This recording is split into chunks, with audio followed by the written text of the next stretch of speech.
Friends, welcome to defence matrix. तो एक report निकलकर सामने आ रही है जहां पर ये बताया जा रहा है कि डीआरडीओ की जो ITCM मिसाइल है इसका परीक्षण फ्राइडे यानी कि कल किया जा रहा था, जो कि असफल रहा था।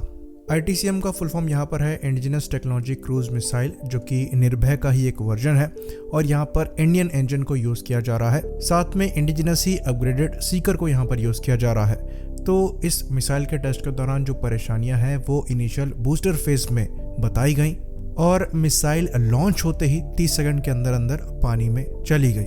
तो इंजन में यहाँ पर स्नैग जरूर था, पर मानिक इंजन में नहीं था, ये बूस्टर फेज में था। यानी कि जो इनिशियली इंजन मिसाइल को प्रोपेल करता है उसमें परेशानी थी, जो कि शुरुआत में ही अलग हो जाता है। जिसके बाद जो स्मॉल टर्बोफैन इंजन है वो मिसाइल को पावर करता है। जो पिछला ITCM का टेस्ट हुआ था जो कि कंप्लीट सक्सेस नहीं था, वहां पर भी मानिक इंजन में परेशानी नहीं बताई गई थी।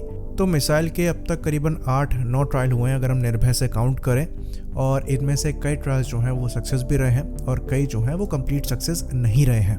ये चीज़ आपको बता दें कि निर्भय मिसाइल की जो मैक्सिमम रेंज है वो 1500 किलोमीटर्स की बताई जाती है और ये एक बार में 200 to 300 किलोग्राम्स का वॉरहेड कैरी करने में सक्षम है। यानी कि ये मिसाइल अच्छी खासी डैमेज कर सकती है। वज़न की बात करें तो इसका वज़न 1500 किलोग्राम का है। ब्रह्मोस के वज़न की ये बिल्कुल आधी है। साथ में हायर सबसोनिक स्पीड पर फ्लाई करते हुए ये टारगेट को हिट कर सकती है।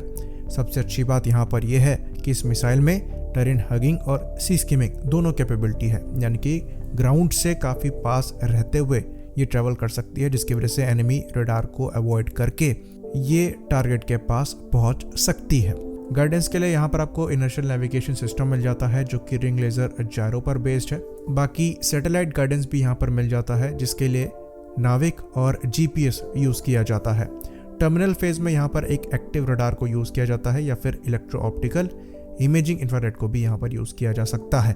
ITCM की यहाँ पर खास बात यह है कि जितने भी फॉरेन निर्भय मिसाइल में लगे हुए थे उनको इंडियन सिस्टम से रिप्लेस किया गया है, जिसमें सबसे बड़ा जो रिप्लेसमेंट है वो मेन इंजन का है, जहाँ पर NPO Saturn 36MT इंजन को रिप्लेस करते हुए GTRE का STFE यानी कि स्मॉल टर्बोफैन इंजन मानिक लगाया गया है।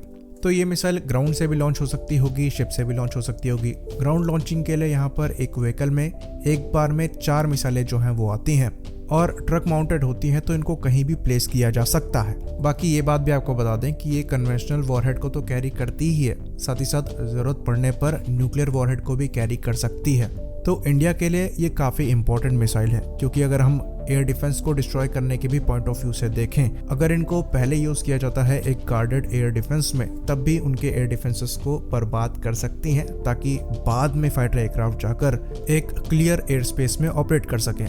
ये चीज़ जो है रशिया और यूक्रेन की वॉर में क्लियरली नज़र आती है, जहाँ पर रशियन क्रूज मिसाइल्स को यूक्रेनियन एयर डिफेंसेस जो हैं वो इंटरसेप्ट कर रहे हैं और बर्बाद हो रहे हैं। और एक फाइटर एयरक्राफ्ट के कंपैरिजन में ये क्रूज मिसाइल जो है वो काफ़ी चीप पड़ती हैं, तो एक अच्छा डिकॉय की तरह भी एक्ट कर सकती हैं। तो इन क्रूज मिसाइल के रिक्वायरमेंट जो है वो इंडिया को है। इंडिया के पास पहले भी ऐसी सबसोनिक क्रूज मिसाइल्स हैं रशियन ओरिजिन की, पर इतनी लॉन्ग रेंज में वो स्ट्राइक नहीं करती हैं।